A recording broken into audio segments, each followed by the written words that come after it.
മൂന്നാമത്തെ ശ്ലോകം 3.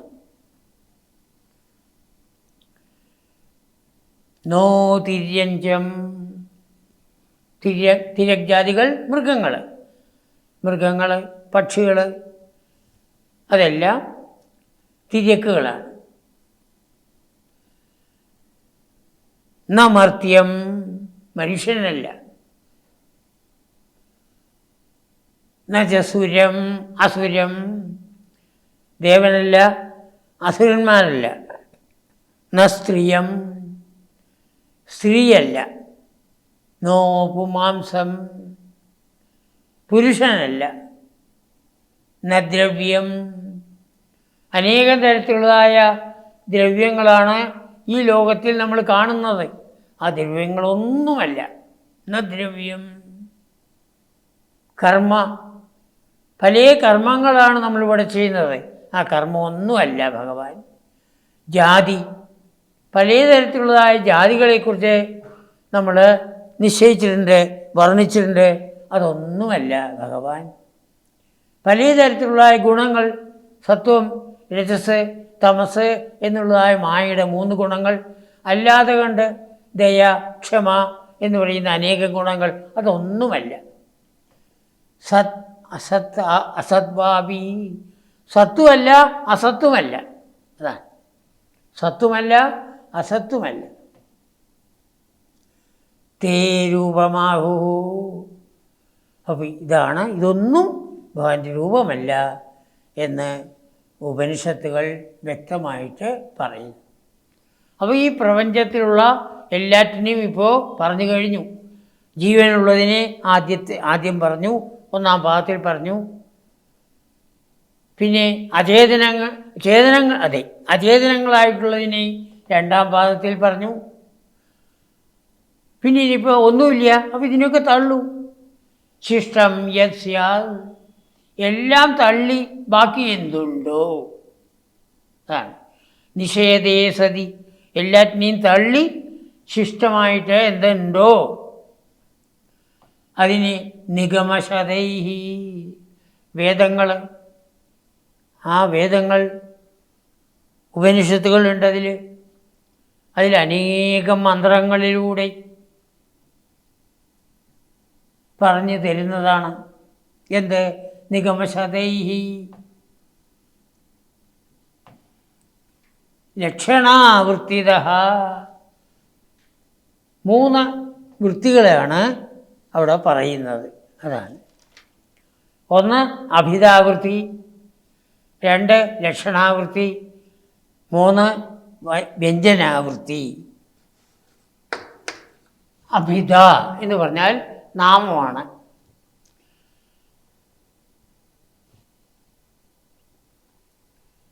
അപ്പോൾ നാമം കൊണ്ട് വാച്യം, അർത്ഥം, ഒരർത്ഥത്തിനെ പറയുന്നു. പിന്നെയോ 2-ാമത്തെ വൃത്തി ലക്ഷണാവൃത്തി.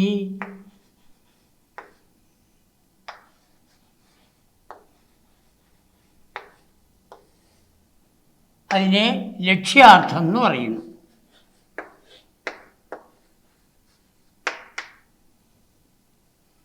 മൂന്നാമത്തത് വ്യഞ്ജനാവൃത്തി.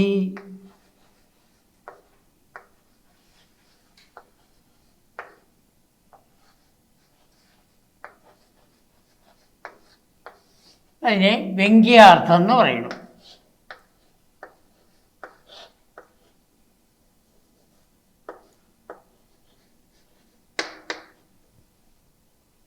അപ്പോൾ ഈ വൃത്തികൾ കൊണ്ടാണ് നമ്മൾ ഭഗവാനെ കണ്ടുപിടിക്കേണ്ടത്.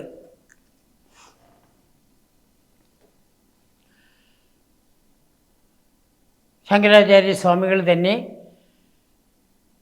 ഒരു ഉദാഹരണം നമുക്ക് തന്നിട്ടുണ്ട്. ഗംഗായാം ഘോഷഃ,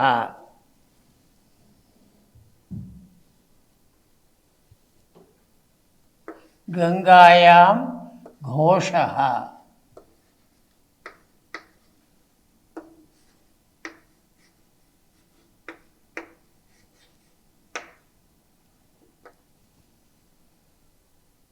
ഗംഗയിൽ ഘോഷം എന്ന് വെച്ചാൽ ഗോകുലമാണ്. ഗംഗായാം ഘോഷ, ഗംഗയിൽ ഗോകുലം. ഗംഗയിൽ വെള്ളം ഒഴുകിക്കൊണ്ടിരിക്കുകയല്ലേ, അപ്പോൾ അവിടെ എങ്ങനെ ഗോകുലം വരുന്നത്? അപ്പോൾ വാച്യാർത്ഥത്തിനെ തള്ളണം നമ്മൾ. ഗംഗായാം ഘോഷ എന്നുള്ളത് ഗംഗയിൽ ഗോകുലം എന്നുള്ള വാച്യാർത്ഥത്തിനെ തള്ളണം. എന്നിട്ടോ ലക്ഷ്യാർത്ഥം നോക്കണം. ഏകദേശം നമുക്ക് ലക്ഷണം കൊണ്ട് തോന്നുന്നത് ഗംഗയിൽ എന്ന് പറഞ്ഞു, ഗംഗയിലല്ല. അപ്പോൾ ഗംഗയുടെ സമീപത്താവാം, ഗംഗയുടെ കരയിലാവാം.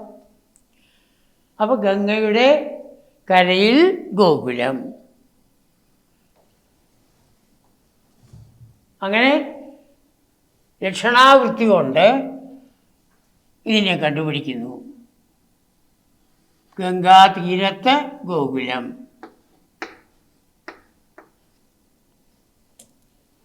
അപ്പോൾ ഗംഗായാം ഘോഷ എന്ന ശങ്കരാചാര്യ സ്വാമികൾ തന്ന ആ ഉദാഹരണത്തിൽ വാച്യാർത്ഥം ചേരുന്നില്ല. എന്തുകൊണ്ട്? ഗംഗയിൽ ഗോകുലം വരാൻ സാധ്യതയില്ല. അപ്പോൾ ലക്ഷ്യാർത്ഥം കൊണ്ട് അത് ഗംഗാ തീരത്താണെന്ന് കണ്ടുപിടിക്കുന്നു. അതിന് വ്യംഗ്യാർത്ഥമുണ്ടോ എന്നൂടെ നോക്കണം. എന്താ വ്യംഗ്യാർത്ഥം? തുറന്നു പറയാതെ അത് കേൾക്കുന്ന സമയത്ത് നമുക്ക് മനസ്സിലാവണം. ഗംഗ പവിത്രമായ ഒരു നദിയാണ്.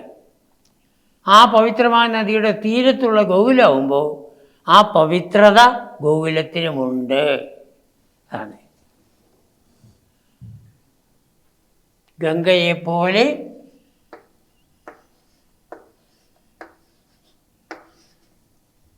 പവിത്രമായ ഗോകുലം. അപ്പോൾ എന്തിനാണ് ഇപ്പം ഈ ഉദാഹരണം പറഞ്ഞത്? ഇതുപോലെ വാച്യാർത്ഥം, ലക്ഷ്യാർത്ഥം, വ്യംഗ്യാർത്ഥം എന്നിവ കൊണ്ട് ഈ ഭഗവാനെ കണ്ടുപിടിക്കാൻ നമ്മൾ ശ്രമിക്കണം. ഈ മൂന്നാമത്തെ ശ്ലോകത്തിൽ എന്താ പറഞ്ഞത്? ഭഗവാൻ മൃഗമല്ല, മനുഷ്യനല്ല, ദേവന്മാരല്ല, അസുരനല്ല, സ്ത്രീയല്ല, പുരുഷനല്ല, ദ്രവ്യങ്ങളല്ല, കർമ്മമല്ല, ജാതിയല്ല, ഗുണമല്ല, സത്തല്ല, അസത്തല്ല. അപ്പോൾ പിന്നെ ആരാണ്? അതാ. അപ്പോൾ വാച്യാർത്ഥം കൊണ്ട് നമുക്ക് കണ്ടുപിടിക്കാൻ സാധ്യമല്ല. പക്ഷേ ഉപനിഷത്തുകൾ അതിന് വ്യക്തമായി ലക്ഷ്യാർത്ഥം തരുന്നു.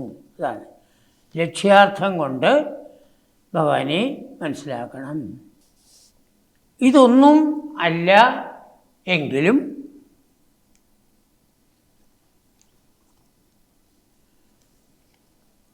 ഒരാനന്ദം ഈ ഭഗവാനെക്കുറിച്ച് ചിന്തിക്കുമ്പോൾ നമുക്ക് ഓരോരുത്തർക്കും അനുഭവപ്പെടുന്നുണ്ടല്ലോ. മുകളിൽ പറഞ്ഞതിനെല്ലാം നമ്മൾ തള്ളിക്കളയുന്നു. യാതൊന്നാണോ ശേഷിക്കുന്നത് അതിനെ ലക്ഷണാവൃത്തി കൊണ്ട് നമ്മൾ ബുദ്ധിമുട്ടി കണ്ടുപിടിക്കണം. അതാണ് ഒരാനന്ദം നമുക്ക് ഓരോരുത്തർക്കും അനുഭവപ്പെടുന്നു. എപ്പോൾ ഈ ഭഗവാനെക്കുറിച്ച് ധ്യാനിക്കുന്നുവോ അങ്ങനെയാണ് ലക്ഷ്യാർത്ഥം. ലക്ഷണാവൃത്തി കൊണ്ട് ലക്ഷ്യാർത്ഥത്തിനെ കണ്ടുപിടിക്കുന്നു. ഭഗവാൻ പരമാനന്ദ സ്വരൂപനാണ്. അത് മറ്റുള്ള വസ്തുക്കളെ പോലെ കാണാൻ സാധിക്കുന്നതല്ല, അനുഭവിക്കാൻ മാത്രമേ സാധിക്കൂ. അനുഭവൈക വേദ്യനാണ് ഭഗവാൻ. അനുഭവം ഒന്നുകൊണ്ട് മാത്രം അറിയപ്പെടുന്നവനാണ്.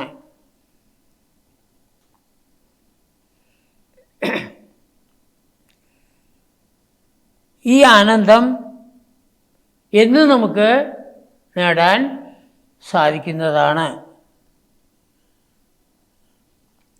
അത് വ്യംഗ്യാർത്ഥത്തിലൂടെ കണ്ടുപിടിക്കണം.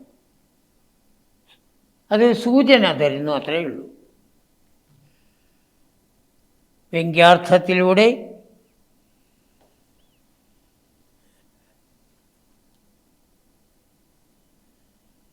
ഈ ഭഗവാന്റെ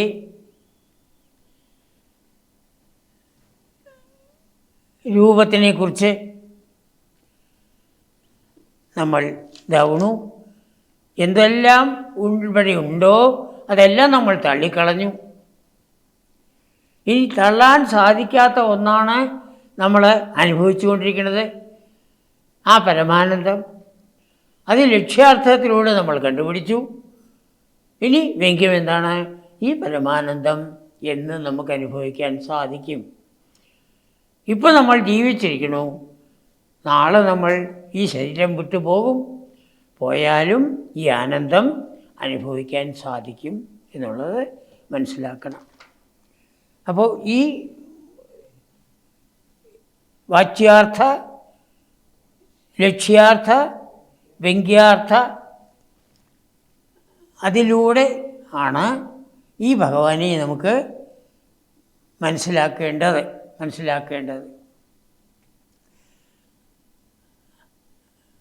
ശങ്കരാചാര്യ സ്വാമികളാണ് ഈ വിധത്തിൽ നമ്മളെ അനുഗ്രഹിച്ചിരിക്കുന്നത്. അതാണ്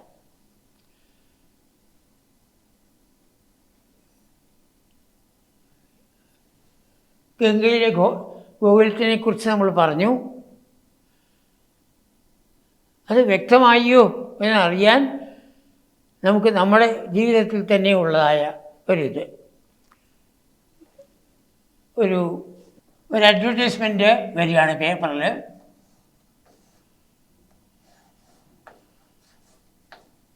plot for sale,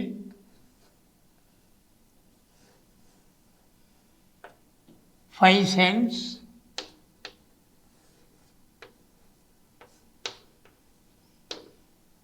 കേശദാസപുരം junction.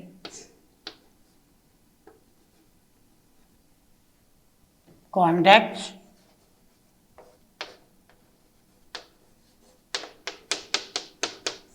number. ഇങ്ങനെ ഒരു അഡ്വർടൈസ്മെൻറ്റ് പേപ്പറിൽ വരുന്നു.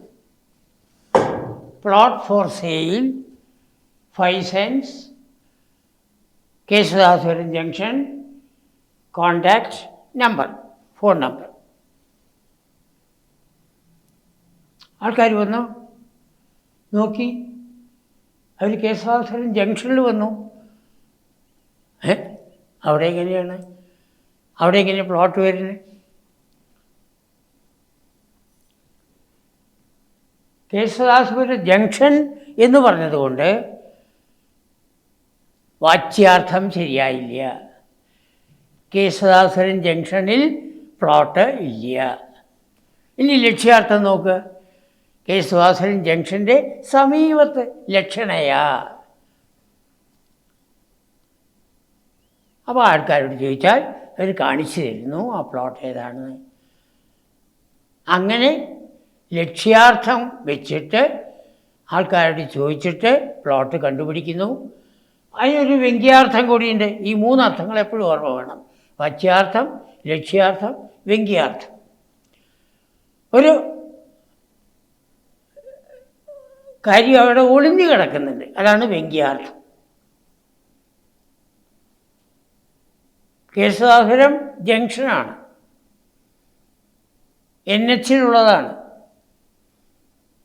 അപ്പോൾ 10-20 സെൻറ്റിന് വെച്ചിട്ട് നിങ്ങൾ വരണ്ട, 10-20 ലക്ഷമുള്ളവർ വരണ്ട, കോടിക്കണക്കിന് വില വരും എന്നുള്ള വ്യഞ്ജന മനസ്സിലായോ? ആ വ്യംഗ്യാർത്ഥം അവിടെ കിടക്കുന്നുണ്ട്. അപ്പോൾ വാച്യാർത്ഥം ശരിയായില്ല. ലക്ഷ്യാർത്ഥം കൊണ്ട് ആ ജംഗ്ഷന് സമീപത്തുള്ളതാണ് പ്ലോട്ടെന്ന് മനസ്സിലായി. ആ വ്യംഗ്യാർത്ഥം അതിന് വില കൂടും എന്നുള്ള കാര്യവും മനസ്സിലായി. ഇതുപോലെ ഭഗവാനെ മനുഷ്യനല്ല, മൃഗമല്ല, ഈ പ്രപഞ്ചത്തിൽ എന്തെല്ലാം കാണുന്നുവോ അതൊന്നുമല്ല എന്ന് പറഞ്ഞ് എല്ലാം തള്ളിക്കളഞ്ഞപ്പോൾ ബാക്കി എന്താണ് ശേഷിക്കുന്നത്? ആനന്ദം ശേഷിക്കുന്നു. ഒന്ന് ധ്യാനിക്കുമ്പോഴേക്ക് നമ്മുടെ ഉള്ളിൽ ആ ആനന്ദം നമുക്ക് അനുഭവിക്കാൻ സാധിക്കുന്നു. അതാണ് ലക്ഷ്യാർത്ഥം. അത് ഉപനിഷത്തുകളെല്ലാം എടുത്തു പറയണു. പരമാനന്ദ സ്വരൂപനാണ് ഭഗവാൻ.